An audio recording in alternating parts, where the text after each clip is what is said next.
Hello, good evening, everybody. I was counting the other day and realized that I've now given 35 public talks on climate change in New England over the last 2.5 years. And as I look out, I see that many of you have attended most of those talks.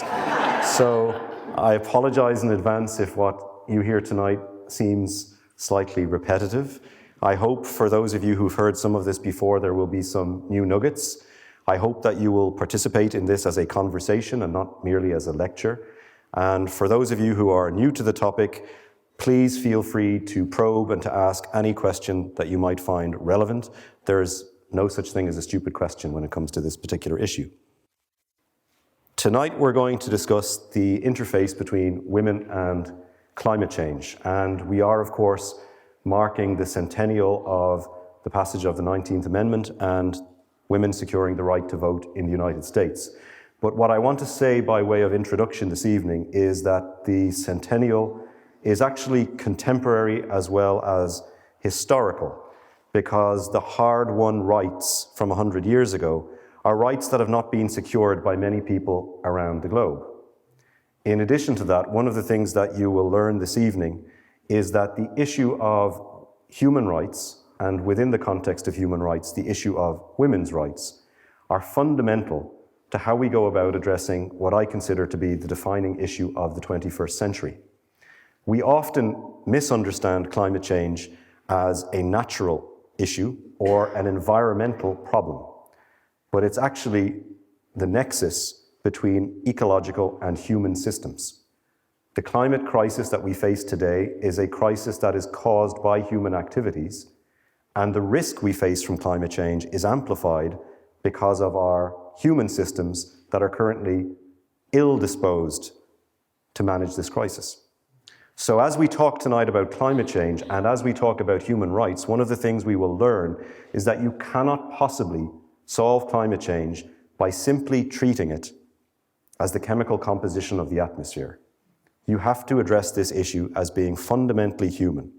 You also have to realize that as we go about addressing the climate crisis over the course of the next decade, and believe me, we only have a decade, if by the end of that 10 years we have simply changed the chemical composition of the atmosphere back to manageable levels, but we have not addressed rampant inequality, we have not addressed the fact that 22,000 children die every day of hunger, we have not addressed the fact that 60 to 100 million women have disappeared across the globe, then what will the trillions of dollars of investments in a low-carbon economy have been for? So our mission is not just to talk about climate change, our mission is to talk about climate justice, and that is what we will address during the course of tonight's conversation. So, in order to make sure that we all have a common foundation for this discussion, we're going to begin with a brief primer on the climate crisis. We're going to go through 4,000 pages of peer-reviewed, published science contained within the Intergovernmental Panel on Climate Change Assessment Report. And we're going to boil that science down into 4 easy-to-digest words and concepts. We're then going to understand climate change not as an issue that was discovered by Greta Thunberg in 2019, but as an issue that has been alive and present in our lives for a very long time. I want us all to understand that this issue has been with us for many years. This issue has been with us for 200 years, and we have now reached the point where we have got to grapple with it seriously. Then I'm going to talk about women on the front lines of climate change, and I'm going to talk about why women are disproportionately impacted by climate change, why they suffer what are called asymmetrical impacts, as a way of illustrating the fact that structural discrimination and intersecting inequalities amplify climate risk. And as a consequence of understanding that, we then understand that we must build a shared prosperity and inclusive economies and a more functional politics into our human systems if we are to properly address this issue. Then I want to outline what a vision of climate justice looks like, so that we feel activated and know what we're supposed to advocate for and know what action we're supposed to take in our own lives when we leave this room. And then finally, I'm going to leave you with some thoughts as to what we can do immediately to begin the journey of the next decade together so that we're creating a low-carbon, climate-resilient and inclusive world. Okay, so let's start with those 4 words that at this point should be familiar to at least half the room. The first word is unequivocal. This is a word that jumps out of the pages of the 5th assessment report of the IPCC. And what unequivocal means is that climate change is real. It is happening. We see it from all of the observed evidence. It is the consensus position amongst 97% of all the published peer-reviewed science across every academic discipline you could think of, not only in the natural sciences, but in the social sciences, in medical sciences, and beyond. So when you hear people saying that this is still an open debate, that there is dispute within the science as to whether climate change is happening or not, that is more than nonsense at this point. That is negligence bordering on poison. Because that fundamental lie that is being propagated by certain parts of the media and by certain political parties is undermining our attempt to build a societal consensus on this issue, to reflect the scientific consensus on this issue. So it is happening. Second word, it is urgent. The process of climate change is accelerating. It's a very simple concept. Essentially, over the course of the last 150 years since the dawn of the industrial age, and arguably over the past 10,000 years since humans first started settling agriculture, the accumulation of greenhouse gases in the atmosphere has been increasing. From our energy use, from our transport habits, from our land use practices predominantly. And as greenhouse gas accumulates in our atmosphere, it leads to a series of knock-on effects. First and foremost, it leads to a rise in global mean temperatures. And we've already experienced a rise of 1 degree Celsius since the dawn of the industrial age, and we're currently on course for in excess of 3 degrees Celsius by the end of the century.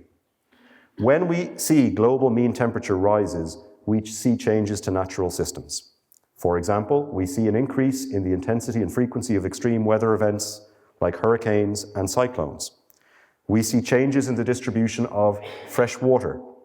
We see places that are susceptible to drought becoming more susceptible to drought, and places that are susceptible to flooding becoming more inundated by increased flooding. We see an increase in wildfires. We see changes in our soil composition and the carrying capacity of our fertile lands. We see changes to the acidification of the oceans, meaning, for example, that coral reef systems that are home to 25% of marine life are acidifying and collapsing as a consequence of changing ocean acid levels. We see a rise in sea levels because as the worm warms, the water in the oceans increases, it expands. So we see all of these various natural changes, but we also see that process accelerating because as the world warms, we see a decline in, for example, ice cover, particularly in the Arctic. And as Arctic ice dissipates, the world absorbs ever more heat.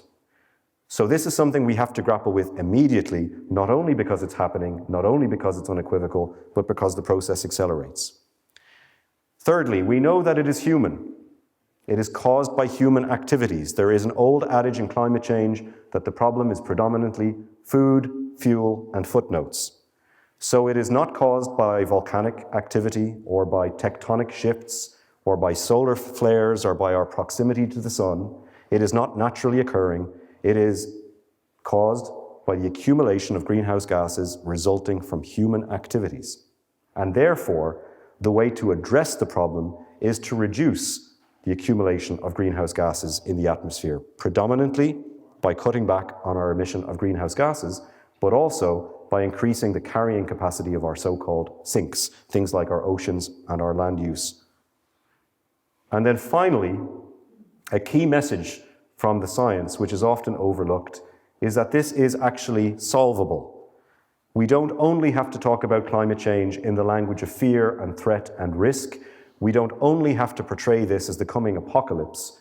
We do, in fact, have the technology and the innovation and the finance, and in many parts of the world, at the local, regional, and national level, we have the politics that is necessary in order to use this moment as an inflection point that leads us to a better world, a world where we have energy efficiency and renewable energy, A world where we engage in regenerative agriculture as opposed to agricultural practices that serve the need of big agricultural companies.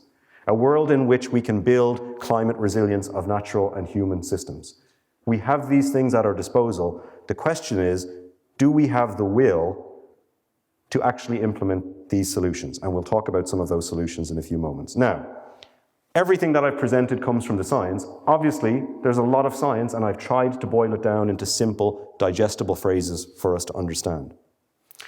Now, typically, I try to avoid using images to talk about climate change because I'm very fearful of something that's called climate porn. The idea that I will bombard you with images of people losing everything that they have is something that I don't particularly enjoy and don't believe is particularly effective. And tonight I really grappled with the idea as to whether I would deviate from that practice or not.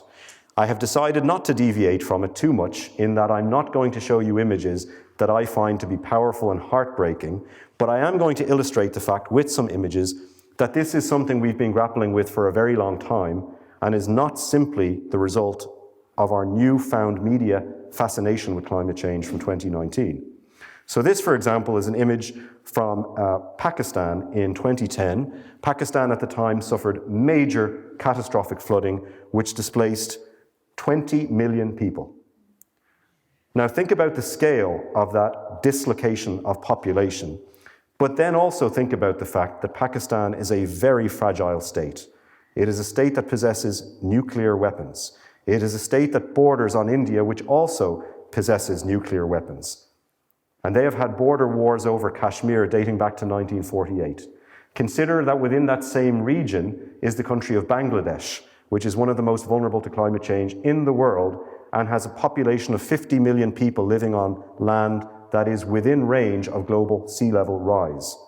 Consider the fact that the population of Bangladesh is predominantly Muslim, and the only place they could possibly relocate to is northeastern India with a predominantly Hindu population and a history of communal strife between Hindus and Muslims. 2010, a very serious illustration of one type of climate hazard, but also an illustration of how societal fragility can link together with environmental fragility to cause serious problems. This is an image that should be well known to most of you. This is New York City, Manhattan Island, in the aftermath of Superstorm Sandy in 2012. What's interesting about this is the fact that even the most dynamic city in the world, the home to financial services, was paralyzed for days as a consequence of climate events, meaning that this is not tomorrow's problem happening to people living in a distant, faraway land. This is today's problem affecting the most powerful nation on Earth. The GDP hit as a consequence of Superstorm Sandy was over $60 billion, which is twice the GDP of Vermont from one storm. Now, one of the most interesting parts of this particular climate hazard, which I often talk about, is the fact that telecommunications across New York were impacted as a consequence of Superstorm Sandy. There's a whole series of different telecommunications providers, of course, but one of them in particular was crippled, and this is the company Verizon. And they were crippled because they did not understand climate risk and did not prepare their infrastructure for climate risk. Unlike their competitors, they use copper wire cabling, whereas their competitors use fiber optic cabling. Copper wire disintegrates in salt water. And so when we had storm surge inundation in Lower Manhattan, the infrastructure and the services of Verizon were hit. They lost $1 billion, they lost network connectivity, they lost market share to their competitors as a consequence of not being prepared for a changing climate. This is an image from 2014 of migrants crossing the Mediterranean. One of the most fascinating parts about climate change is how it leads to the dislocation of populations and what's called involuntary displacement. In this part of the world, the United States Department of Defense began to take note of climate change because the Admiral of the 6th Fleet came home to Washington and reported that there was an increase in the incidence of piracy off the Horn of Africa, affecting very important commercial and military routes in that region as a consequence of farmers being no longer able to derive a livelihood from the land and consequently taking to the high seas to engage in piracy. So the Pentagon took note of the fact that service people in the Navy were being forced into action as a consequence of climate-related hazards. Similarly, the mass movement of people in places like North Africa as a result of economic dislocation can be related in part to climate impacts. And there is a very strong argument that the civil uprising that led to civil war in Syria happened as a consequence of a drought that took place in eastern Syria caused by climate change that brought farmers onto the streets of Damascus. That is not, of course, the only reason, or perhaps even the prime reason, but it was a spark in a tinderbox that led to the destruction and devastation that we've seen across that region. This is the result of the recent Hurricane Dorian, which passed through the Bahamas, and gives you a sense of the total devastation that is left in the wake of an extreme weather event. And more recently, this, of course, is the most memorable photograph that emerges from the wildfires taking place in Australia, which has led to 500 million animals dying and has led, of course, to countless amounts of devastation for individuals, households, and communities right across Australia. What I find most interesting about this particular image is the fact that all of this was predicted 10 years ago by reports coming out from the Australian government themselves that said the incidence of wildfires would increase in Australia as a consequence of climate-related events, increased heat and loss of moisture and water in the region. Now, if you wanted to think about the climate events that have not happened over the past decade, but have happened over the course of the last 36 months alone, this simply maps some of the most prominent ones. And I want to put this up on the screen in part to demonstrate that this is now a global problem, but in part to illustrate the fact that we're not only seeing an increase in intensity and frequency of events, but we're seeing a change in their composition and a failure of human systems to keep track. So, for example, on the eastern seaboard, you will see 3 different marks as a consequence of 3 different hurricane seasons. One hurricane season led to Irma and Maria and cost $290 billion in damages. Think for a second of the healthcare and education and infrastructure that could have been purchased with $290 billion of avoided losses.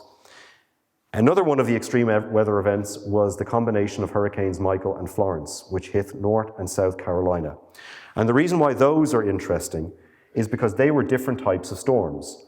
Unlike previous hurricanes, which spin fast, spend very little time over land, and cause predominantly wind damage, these were hurricanes that gathered a lot of moisture, moved very slowly, and caused predominantly flood damage. And the reason why that's important is because although most people in that region have insurance to guard against wind damage, only 14% of people had insurance to guard against flood damage, which again demonstrates that we have not prepared our various financial systems in order to cope with the changes in climate that we're now experiencing. All of this is going to increase over the course of the coming decades, and when you think of the argument that's often made that acting on climate change is too costly, all you have to do in order to prove that argument wrong is to look at the cost of inaction. By some estimates, by the Financial Stability Board, for example, which gathers together the chairpersons of all of the major central banks, including the US Federal Reserve, there's an estimate that climate-related damages will reach $43 trillion by the end of this century. And to put that into perspective, the global economy is currently worth somewhere in the region of $70 to $90 trillion.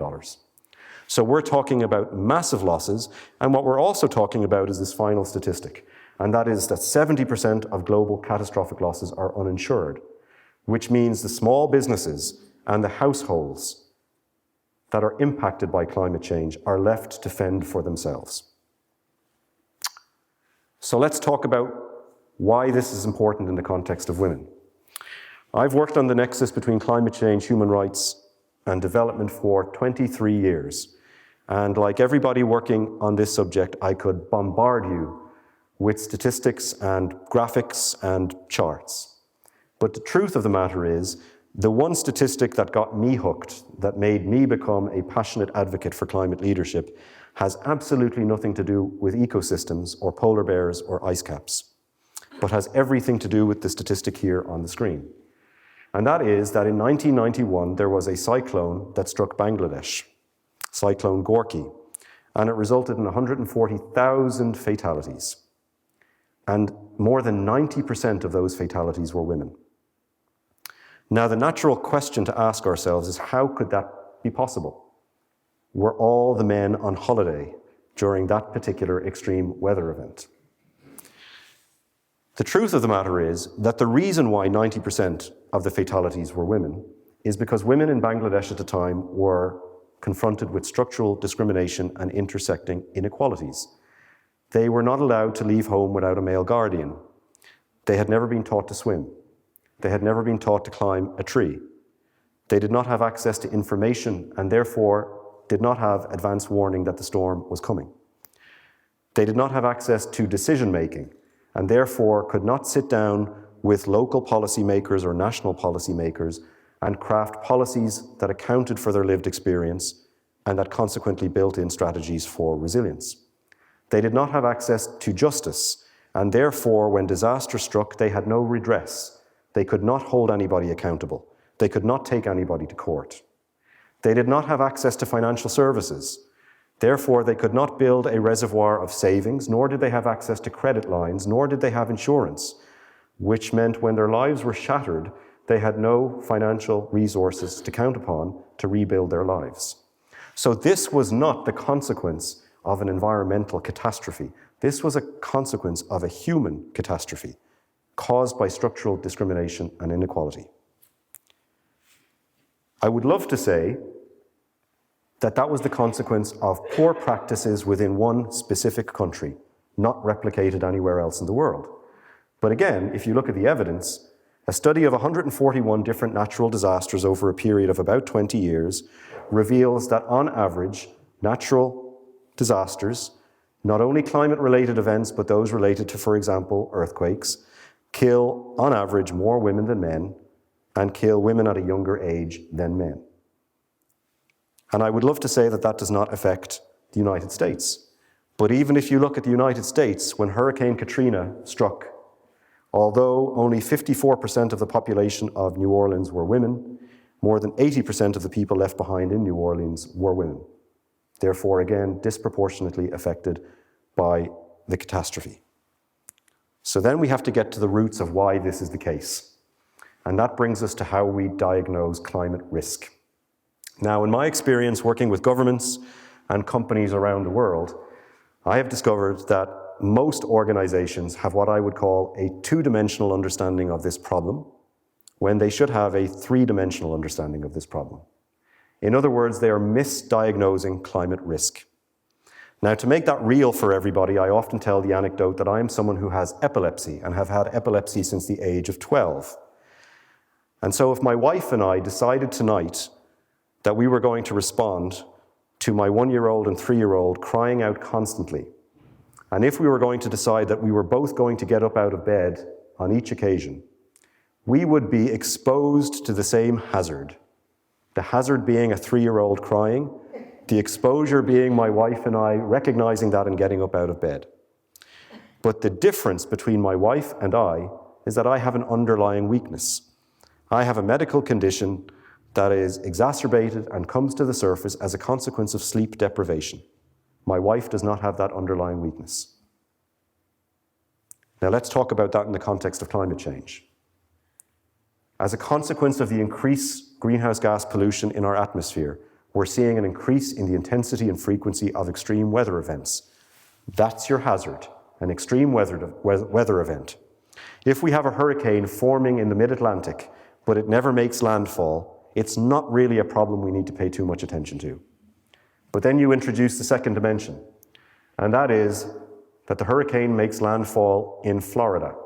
And over the course of decades, Florida has not been very sensible with its land use practices.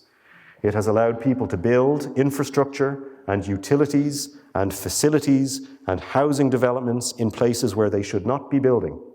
It has allowed them to build without the right building codes. It has put in place weak infrastructure that is not climate-proofed.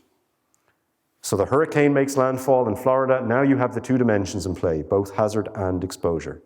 But the critical third point, the critical third dimension, is the underlying weakness, the vulnerability.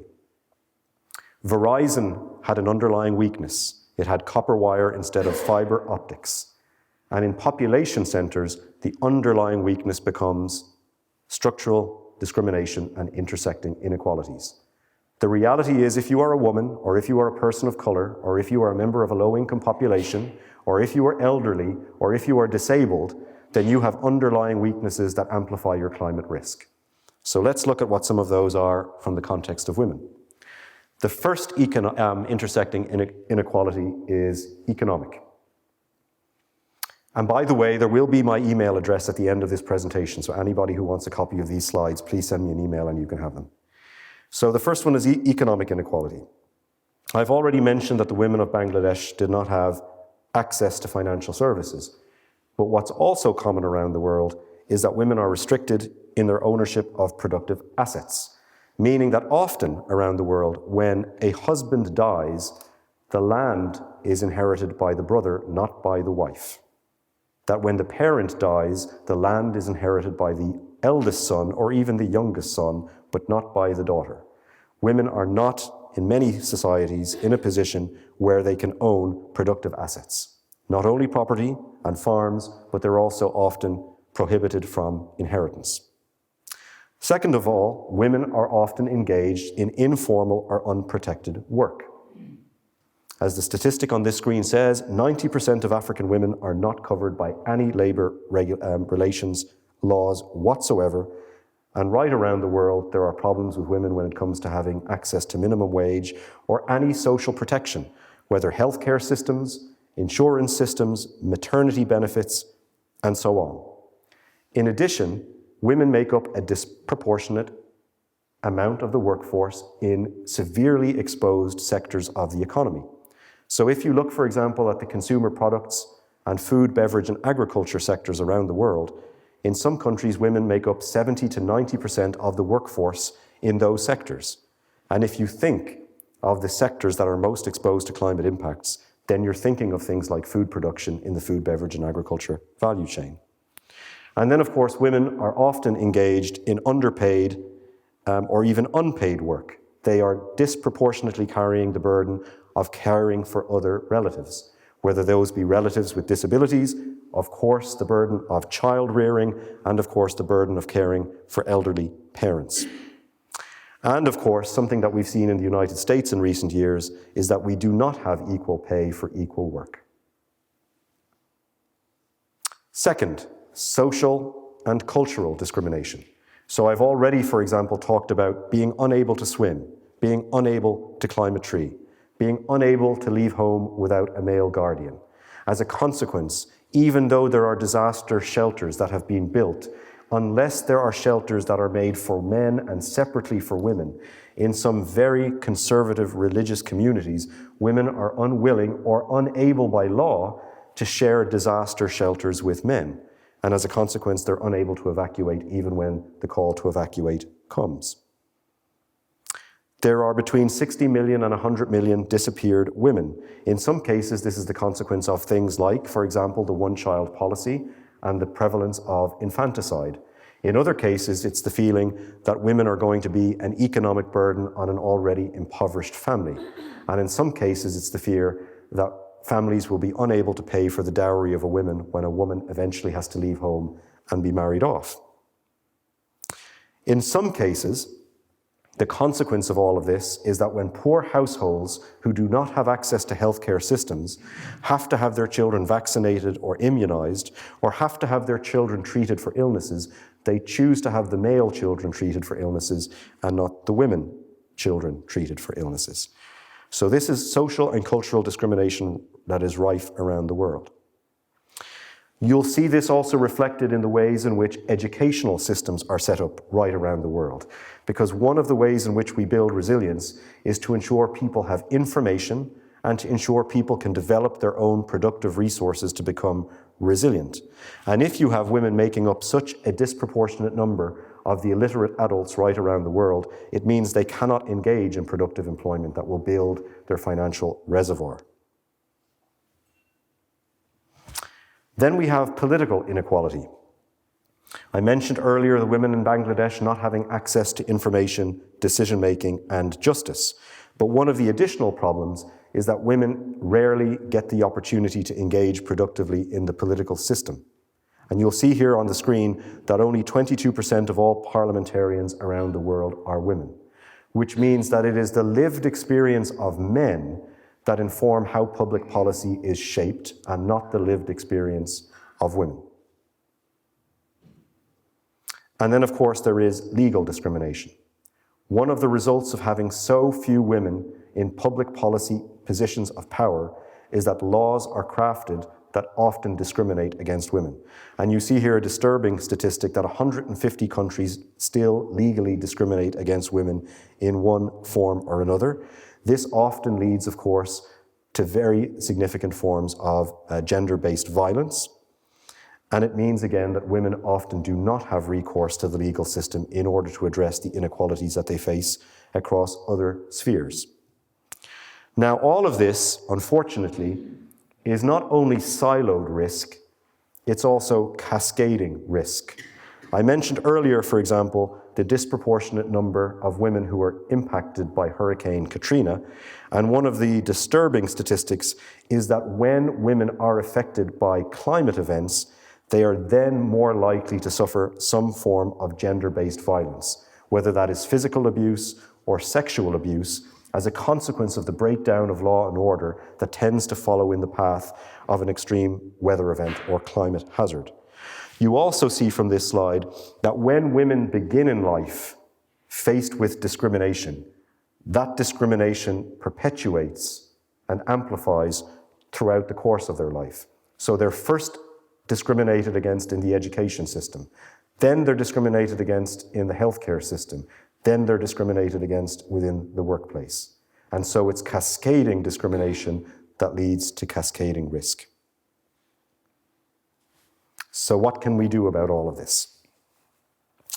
The first thing that we must do is that we must get beyond the idea that you solve the climate problem with an energy policy, or with an environment policy, or with an economy-wide emissions reductions target.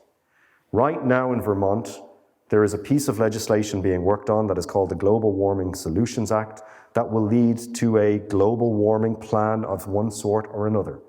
And I guarantee you that it will be full of ideas around energy and transport and electric vehicles. But that is not enough. It's not enough here, and it's not enough anywhere. It is a crucial starting point, because what I always say is, if we want to tackle climate change, we must first avoid unmanageable risk. And what that means is we must reduce emissions and build the capacity of our carbon sinks so that we can hold temperatures to below 1.5 degrees Celsius. And that means we must reach what's called net zero emissions by the middle of this century. That requires a massive investment in greenhouse gas emissions reductions during the course of this decade. If we want to do that, there are steps available to us right now that we can take. Everything from phasing out fossil fuels, predominantly starting with coal-fired power plants, to, for example, changing our diet, making sure that we eat less meat, making sure that we waste less food, changing our transportation habits, using electric vehicles when possible, using no vehicles at all when possible, changing the way we live our lives in our home, by weatherizing our home, by solarizing our home, by making our homes efficient, by using fewer appliances, by living in smaller homes.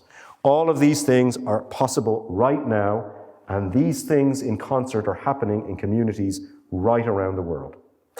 But if we only did this over the next decade, and right now, within the Paris Agreement, which was reached in 2015, trillions of dollars are allocated to achieving this very goal. $13 trillion in the energy system alone will be invested in the next decade for clean energy and energy efficiency. But if we only spend those trillions of dollars on this issue alone, then we will have tackled a chemical problem in the atmosphere, but we will have done absolutely nothing to overcome structural discrimination, intersecting inequalities, and the amplification of climate risk. So our vision of climate justice cannot only be about avoiding unmanageable risk, it must be about managing unavoidable risk. The climate change impacts that are happening right now and the various factors that amplify that risk. So how do we go about managing unavoidable risks? We do it by building resilience. And the key building blocks of resilience are called 6 capital assets. These are investments across different types of asset classes that help to enhance adaptive capacity. That means they help individuals and communities to anticipate climate risks, to avoid climate risks, when necessary to accommodate and absorb those risks, but ultimately to recover from those risks. It means, for example, when it comes to issues of financial capital, that we mobilize a greater amount of money in support of resilience, but that we also open up access to financial services and resources to vulnerable populations. It means when it comes to human capital, that we invest in young people, that we engage in vocational training, that we provide workforce training, so that people are prepared for the new reality we're going to face in a climate-constrained world. When we talk about social capital, it means that we improve and build better bonds of trust and collaboration within our communities. That reverberates through the political system, because a political system that is tribal in nature is fraying the bonds of social capital instead of building them. When it comes to natural capital, it means we're investing in ecosystem services. It means that instead of building concrete, we should be restoring wetlands, because wetlands help to dissipate extreme weather events, including hurricanes. But not only do they reduce the force and intensity of hurricanes, but they also provide other ecosystem services like water purification, and they provide livelihood options for communities right around the globe. Now, specifically to women, we can invest in these types of capital immediately. We can, for example, open up access to education, early education in particular, for women right around the world. We can make sure that the overseas development assistance that we're pouring into communities right around the globe are not only focused on training male farmers, but are focused on training smallholder women farmers as well. We can invest in reproductive health and hygiene.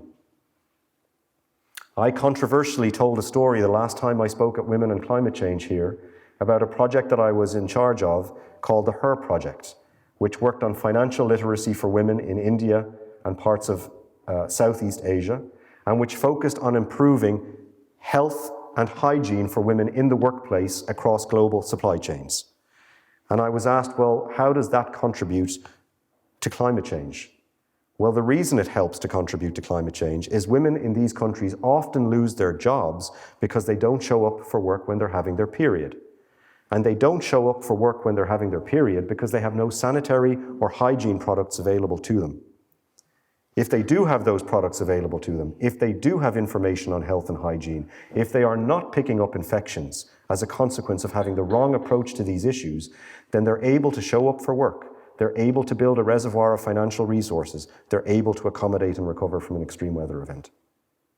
And of course, reproductive rights are essential for how we go about dealing with population and how we go about ensuring that children all around the world have the best possible start in life, because the resources of the family are better equipped to deal with a smaller family than, in some cases, a larger family.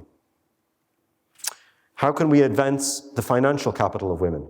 We have to open up access to financial services. Insurance companies, banks are often loath to provide their services to women right around the world, particularly women in low-income populations.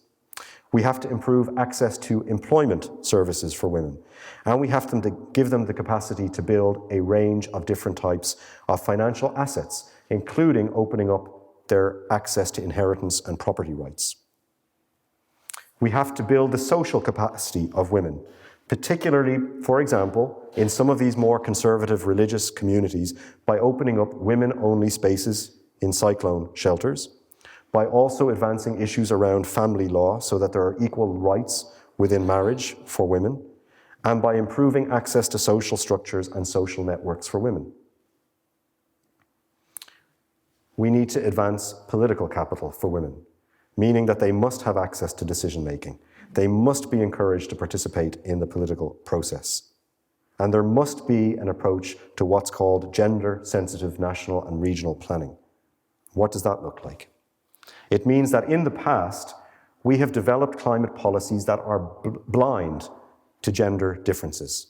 And we now must work along this particular sequence, where first and foremost, we become more sensitive in preparing our mitigation strategies and our resilience strategies to the fact that there are substantial differences in most parts of the world between the genders that need to be accommodated in public policy. But we must ultimately get to a point where the policies we're putting in place are actually gender transformative, meaning that in concert with putting in place our energy and transport and land use policies, we must be putting in place social policies. When you walk away from this building tonight, you need to understand that zero-hour contracts inhibit climate resilience for women. You must understand that a failure to provide access to affordable healthcare inhibits climate resilience for women. You must understand that a lack of maternal leave inhibits climate resilience for women. You must understand that the failure to provide equal access to education inhibits the climate resilience of women. And therefore, these policy areas are climate policy areas. If we only focus on energy, we are being myopic and we're not properly solving the problem. Just as there is cascading risk, there is also cascading resilience, which is the good news part of this story.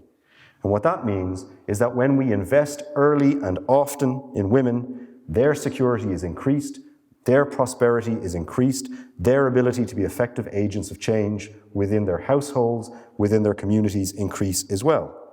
So, for example, if you invest in the 6 capital assets targeted specifically at women, there's evidence to suggest that we will secure a resilience dividend. And that part of that resilience dividend in the United States alone could be a 5% rise in GDP simply by raising the labor force participation of women in this country. If you were to match that raise in the labor force participation of women in this country with equal pay for equal work, think of the stimulus that that additional spending would send to the real economy. Think of how successful a president would be in a re-election campaign if he or she were able to report a 5% GDP year-upon-year growth. In the context of China, which simply to keep pace with growing labor force has to grow at a level of 8% per year, it is estimated that increasing women's participation in the workforce could lead to 13% rise of GDP by 2025, with knock-on effects for the rest of the global economy of $2.6 trillion, again, a massive economic stimulus. And because women are so heavily involved and invested in food security and production around the world, if we were to focus more of our attention on land rights and training in the agricultural sector for women, we could reduce the number of hungry people in the world by 17%. In addition to that, what we know from our research is that when women are in control of the disposable income of households, they are more likely to invest that income in productive assets for the rest of the family. They're more likely to invest the income in health and education and improving nutrition and living conditions. And when women are involved in decision-making at the community, regional, and national level, the policies that emerge are more likely to be focused on securing public goods. Okay, so drawing all of this to an end. A vision for climate justice is what we can do collectively. It's what we ought to be doing in our public policy spaces. But what should we be doing individually? The framework that I use, the framework that I advocate, is called Act, Enable, and Influence. And the reason for that is because it is no longer enough for us to tinker with our light bulbs. It's no longer enough for us to switch from our gas guzzler to a hybrid. We actually have to understand that individual change is important, but we're now at a moment where systems transformation is necessary. So how do we engage in this? The first is you should act to reduce your own emissions, because the chances are your own emissions are colossal. They're likely colossal because you are using a gas guzzler, because your mobility patterns are not sustainable. They're likely colossal because you are living in a large home that is not efficient. They're likely colossal because you're eating the wrong types of food, sourced from the wrong types of places. So you can act simply through your energy use, your transportation methods, and your diet to drastically reduce your greenhouse gas emissions. The second thing you need to do, however, is you need to enable other people to act. You need to be able to have this conversation with other people You need to be able to educate your family members, the people you work with, the people you share your community with. And you need to be willing to influence. That means influencing the real economy through the way you spend and invest your money, and it also means influencing the political system by how you engage. Let's look at a couple of these in more detail. One of the great problems in climate change is the failure of leadership within the United States. The United States has given birth to and then orphaned two tremendous international climate agreements. The Kyoto Protocol in 1997, designed in Washington and then abandoned by Washington. And the Paris Agreement in 2015, designed in Washington and then abandoned by Washington. Now, in 1997, the Kyoto Protocol called for the United States to reduce emissions by somewhere in the region of 4 to 9% over a period of about 15 years. Eminently doable.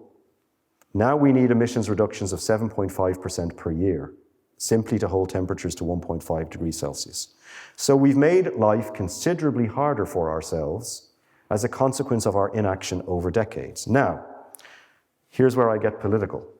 Hillary Clinton lost the nomination for president in 2008 to Barack Obama, arguably because of a vote that she made on the Iraq War.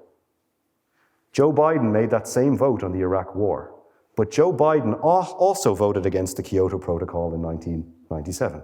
He voted in favor of something called the Byrd-Hagel Resolution, which was sponsored by Senator Byrd and Senator Hagel, that basically said the United States would not join any international climate agreement unless China and other emerging economies had to take the same sort of emissions reductions.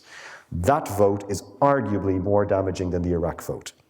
Those two votes together, in my view, should absolutely rule him out as being the next president. They are disastrous votes, and they demonstrate a lack of foresight. I do not want my politicians to have hindsight. I want them to have foresight.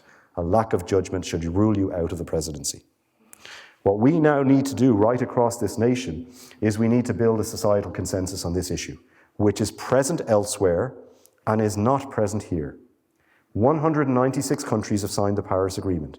Those countries represent every political persuasion you or anyone else could possibly imagine, which means this is not a coalition of liberal Democrats. This is theocrats in Iran. This is communists in China. This is Bolivarian revolutionaries all across Latin America. This is conservatives in the United Kingdom. Boris Johnson, who is regarded as the British Trump, has just announced that UK aid will no longer be allowed to fund fossil fuel development, extraction, or coal-fired power plants anywhere in the world. This is Christian Democrats in Germany. So the problem is here. And we've got to solve the problem here by addressing the tribalism that has emerged here, the attack on science that is prevalent here, the bias that exists in the media here, and the fact that we are allowing people like the Heritage Foundation to send science books into public schools that undermine the scientific consensus on climate change. Second of all, we all need to be advocates. If a 15-year-old in Sweden can become a global superstar as a consequence of sitting outside the parliament advocating for transformation, then we all have a voice, and we must all use that voice in whatever forum we can. There are people in this community who are arguing with their schools and with their churches for those schools and churches to divest from fossil fuels. There are people in this community who are going to their banks and telling their banks that they do not want their investments associated with high carbon activities. There are people in this community who are standing up in front of the governor and saying to him, why did you create a climate commission, put them to work, only meet with them once, and never enact any one of their recommendations? There are people in this community who are speaking to their local representatives and saying, what are you doing in Montpelier about this issue?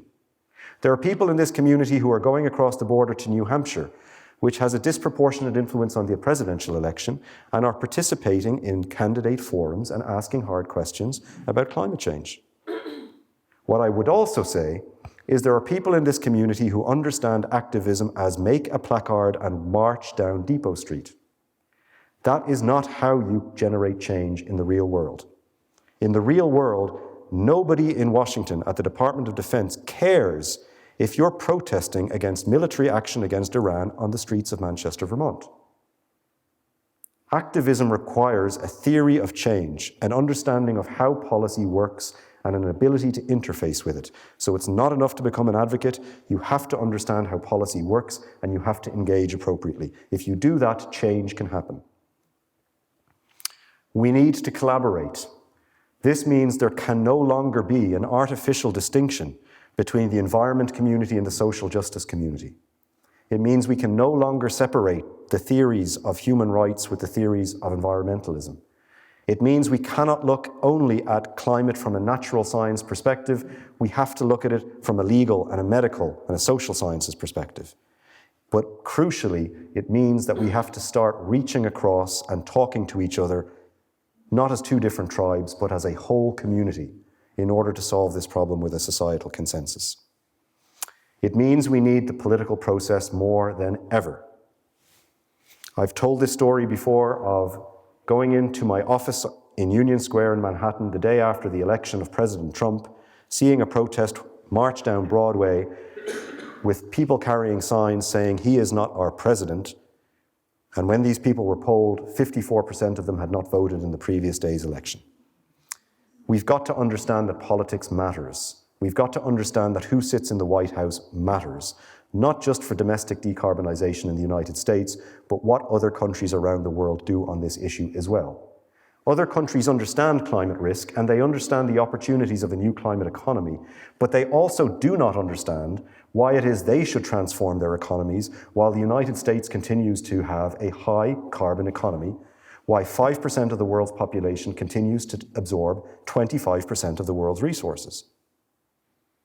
So the federal government sends a stimulus to the states, to the communities, and to the real economy. Let me say this, and I am absolutely convinced of this issue. I am the type of person who is willing to look at President Trump and say that there are certain things he has done that I agree with. There are other things that he has done that I'm not sure about, but I'm happy to give him the benefit of the doubt on those issues. But on the issue of climate change, he is a disaster. And he is a disaster that we cannot afford to have a second term of. Because if we only have a decade in order to reduce emissions consistent with 1.5 degrees Celsius, we do not have the luxury of wasting the next 5 years. We do not have the luxury of a president who is packing the federal judiciary with judges that will overrule and undermine Massachusetts versus EPA. We do not have the luxury of continued review and rollback of policy measures like the Clean Power Plan and the CAFE standards for vehicles, and not only undermining greenhouse gas emissions reduction standards, but undermining resilience building measures and undermining global climate diplomacy on this issue. That means even if you are a Republican, whoever the Democrats nominate, you have got to vote for that person. Hold your nose if you need to. Hold someone's hand if you're feeling frightened. But you've got to show up and you've got to vote. On this issue, there is no alternative. And when you encounter a political system and you don't like any of the candidates, well, then you've got to stand for office yourself.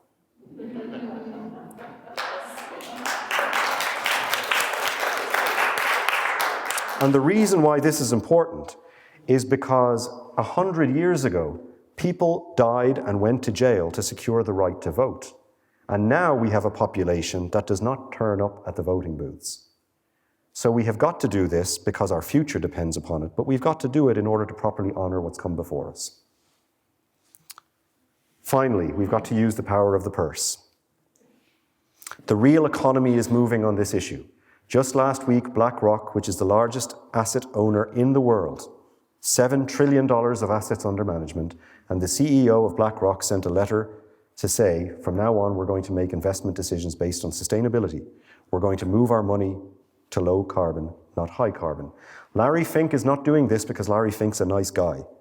Larry Fink is doing this because climate change is a liability for his assets and because he sees the transition to a low carbon economy as inevitable and he wants to ride that bandwagon to increased profitability. Microsoft made a commitment that they're going to go for carbon negativity, not just carbon neutrality, which means, in their words, they're going to try to redress all the emissions they've put into the atmosphere since their own founding. They are one of the top 4 companies in the world by market capitalization. Sometimes they're number 1, sometimes Apple is number 1. Again, they're not doing this because of Mother Earth. They're doing this because they have calculated across 64 different business risk vectors what climate change means for them and what the low carbon economy might mean for them. Around the world, 6,000 companies representing $36 trillion have made climate commitments, not because they care about polar bears, but because they care about profit and loss. And they realize that the world we're currently headed towards is a world of loss, and the low carbon economy is the economy of the future. So you've got to send more stimulus to that economy, and you can do it through the way you use your money.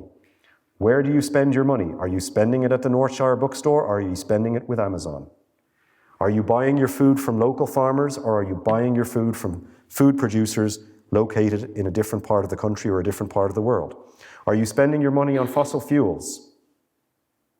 Close to 80% of all of the money spent on fossil fuels in this state leaves the state.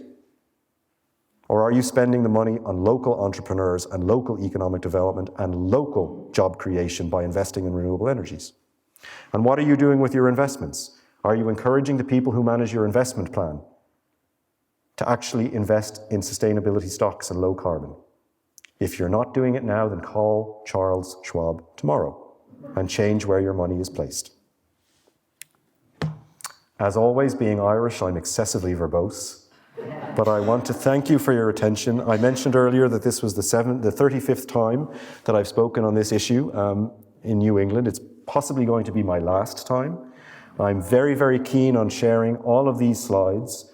I'm very committed to the idea that this issue needs multiple voices, new voices, and so I really strongly encourage everybody, please learn about this issue and please become an advocate for this issue in your community. And now I will take any comments or questions you might have. Thank you.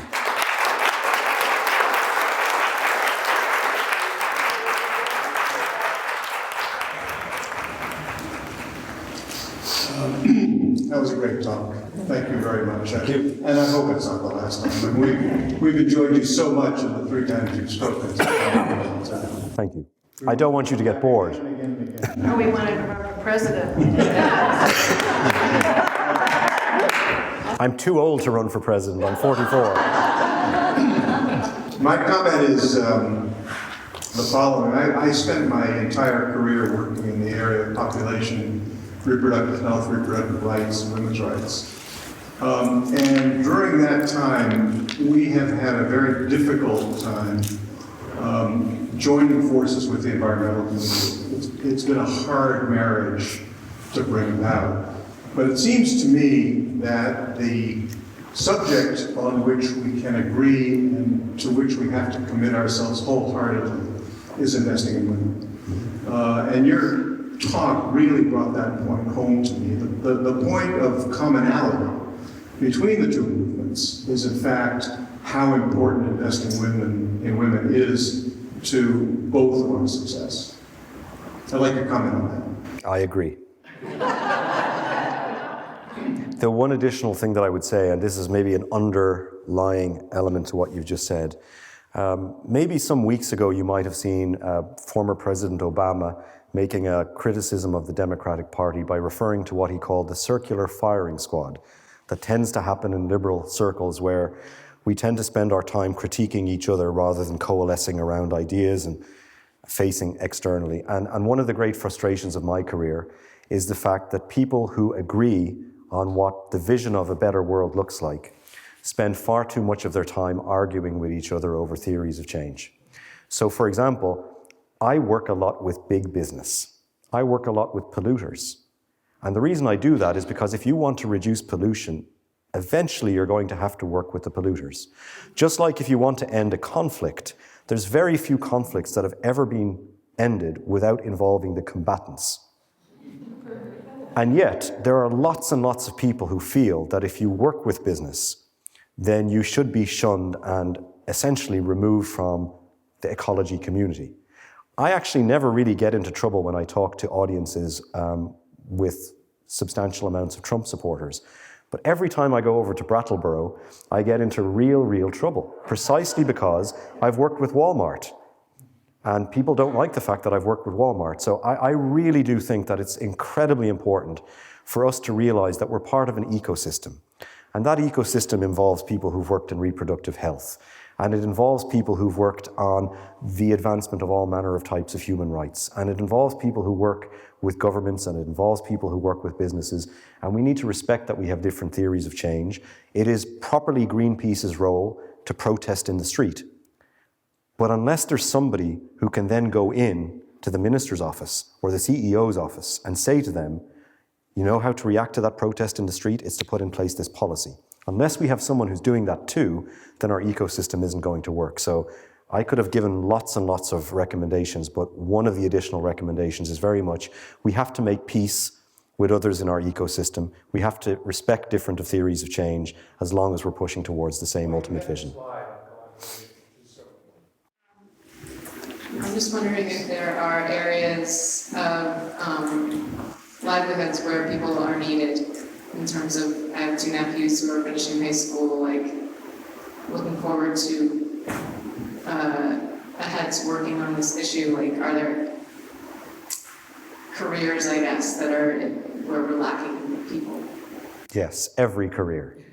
So one thing that I will say is that maybe 5, 10, 15, 20 years ago, people interested in this issue, they might have taken an undergrad in environmental sciences, or maybe they would have taken a postgrad dealing with climate policy. And then they would have gone to work for an environmental NGO. We have enough of those people. What we actually need is we need people who care about this issue to go and work for Morgan Stanley in New York. So, for example, a piece of work that I'm very proud of at the moment that I do is I helped train the credit risk and country risk teams at Morgan Stanley, which means when they get on the phone to talk to their clients, institutional investors, about where to put their money, they're no longer talking to them just about job numbers or currency fluctuations or commodity prices. They're now saying to these clients, look, have you considered climate risk? Have you thought about what the housing market in Florida actually looks like? Have you thought about how government policy is going to make the return on investment for those fossil fuels less attractive? Have you considered the fact that the policy enabling environment now means that we're probably going to have to leave more of that coal and oil in the ground? So they're now making an argument about money based on their understanding of climate. And they're not doing it because they care about the climate. They're doing it because they care about promotion, they care about bonus, they care about professional and career development. They're the type of people that I want to see emerging into the job market. I don't need another person who studied field journal reporting. I need somebody who is cold-eyed, clear-eyed about this issue, but understands it and is willing to embrace it and advance it within whatever career that they have. I want a doctor who's going to be able to spot Lyme's disease when they see it. That's what I want. Now, in addition to that, I would like to see more of a focus on vocational training, because we're going to need people to weatherize our homes. We're going to need people to build wind turbines. We're going to need people to put solar panels on our roof because we can't be giving all of our money to Build-A-Bears. We're going to need that, right? So an investment in human capital.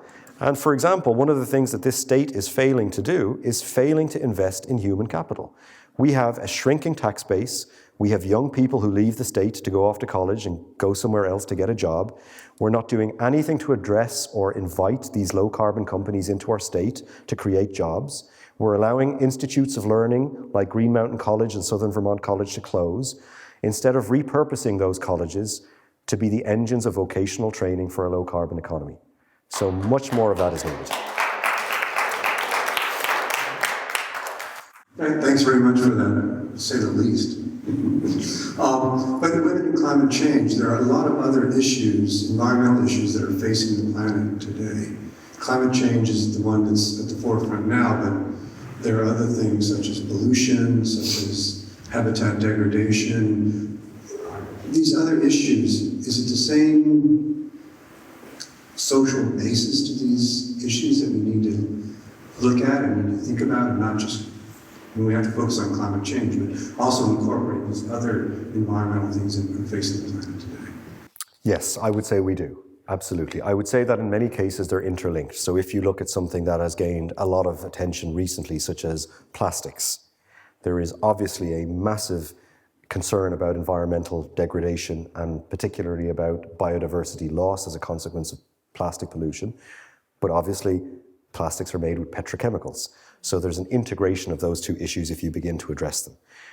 There's also an integration, for example, between refuse and climate change because of the amount of methane that's released when we put our garbage into landfill.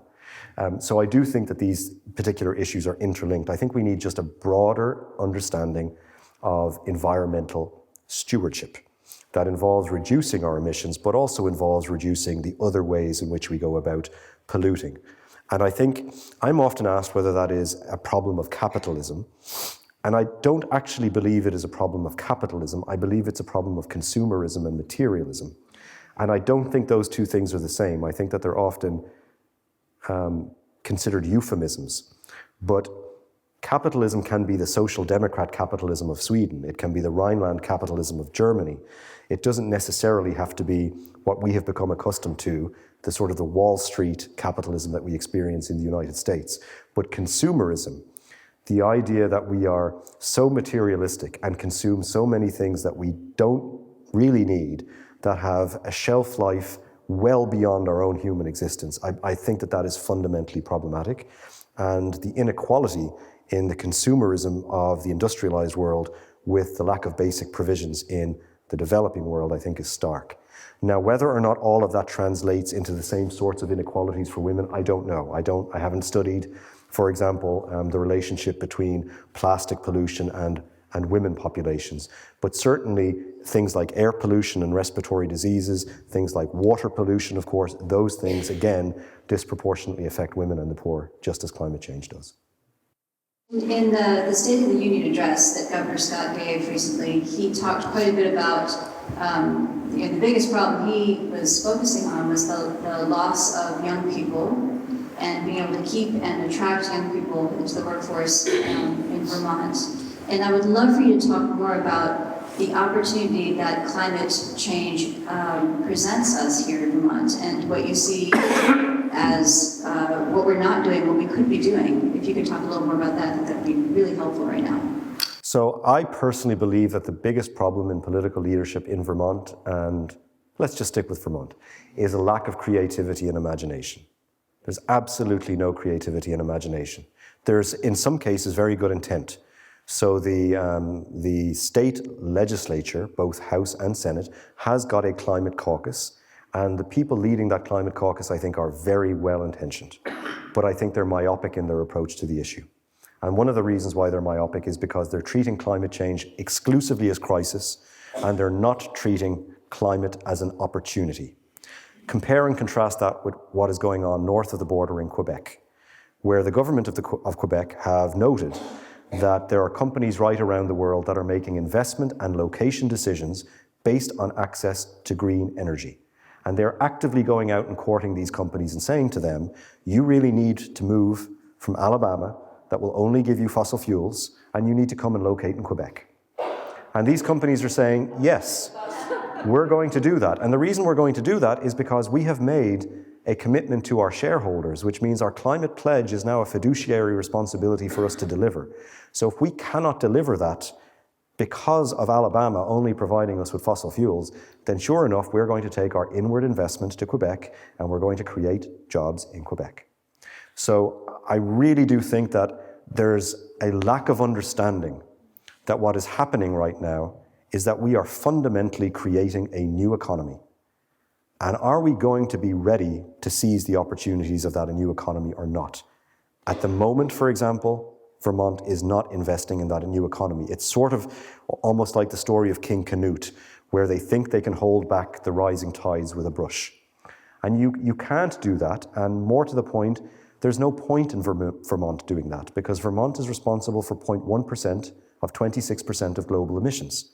So for Vermont to spend all of this time trying to decarbonize, rather than spending its time trying to build a low-carbon economy, which is a different thing, is I think, a missed opportunity sourced back to a lack of imagination. And you can look right around the world at examples of countries that are changing. I'm about to go to Ireland, for example, where there are multiple agencies of government that have been informed by the Prime Minister that they have to seize on this agenda.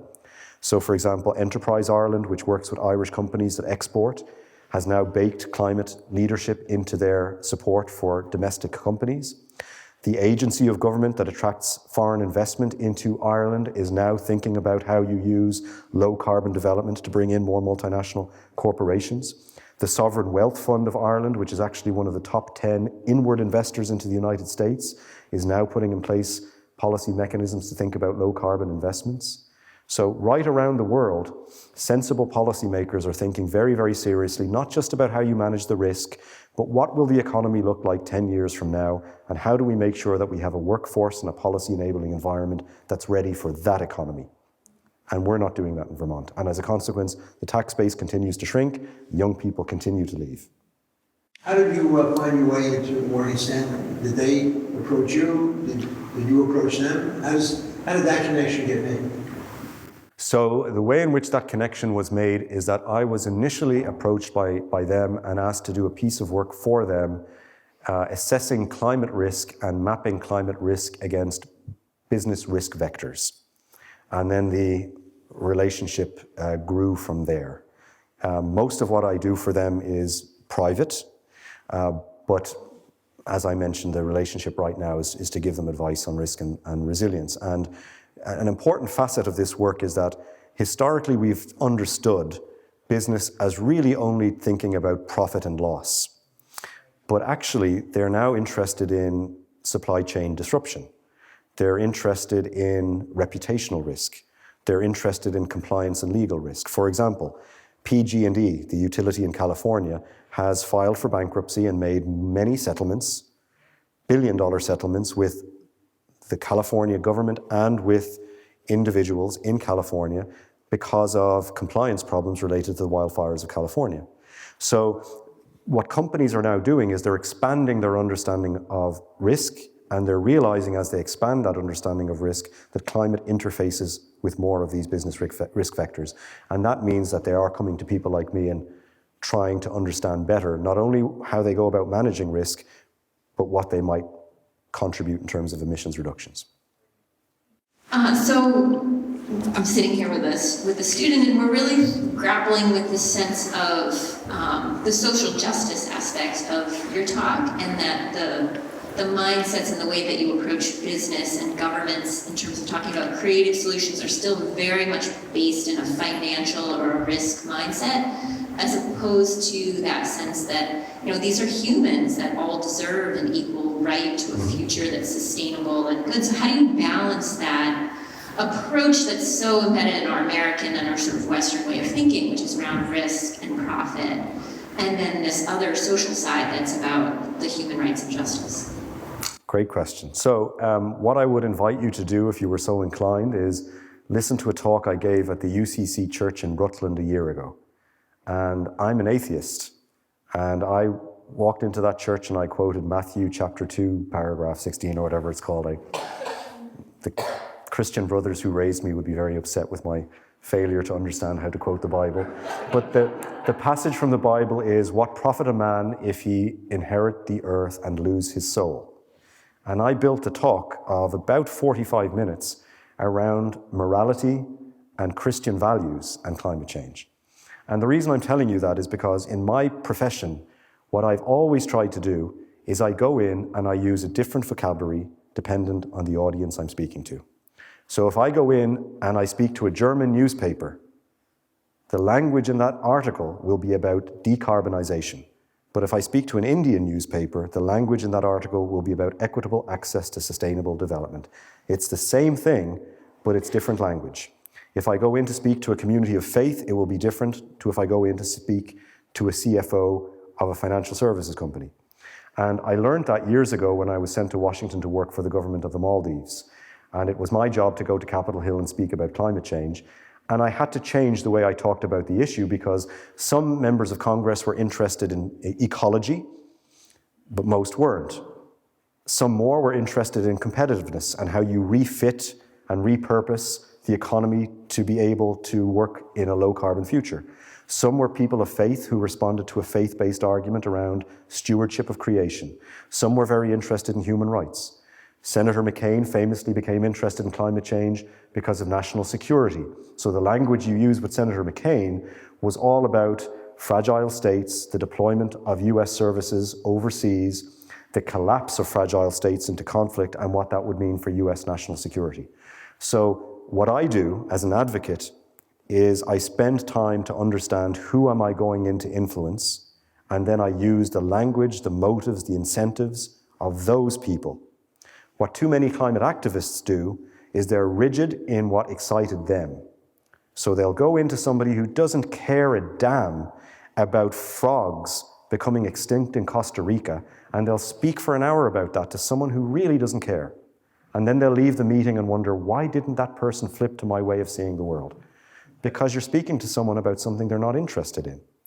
So tonight I gave a very, very particular type of presentation, but of course if I went into a different group, it would be a different presentation. And so my advice is, we have to try and put ourselves into the mindset of the people we're speaking to, and then use the vocabulary that they're comfortable with.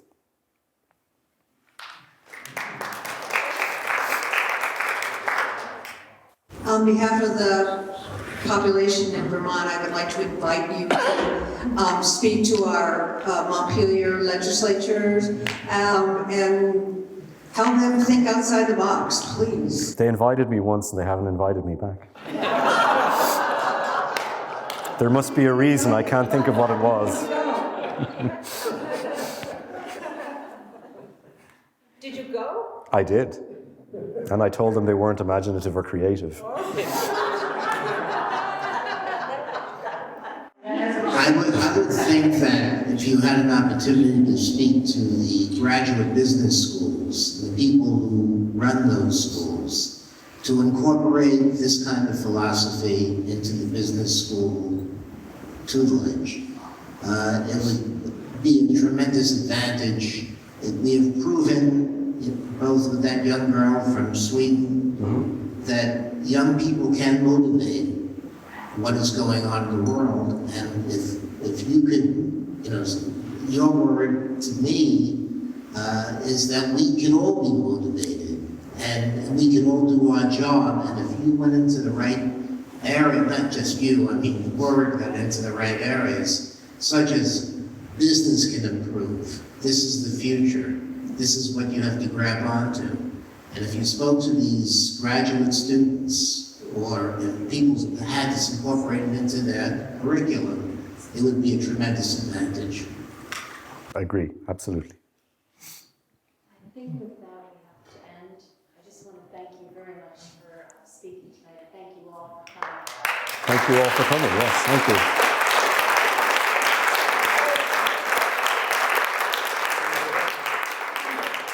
Thank you.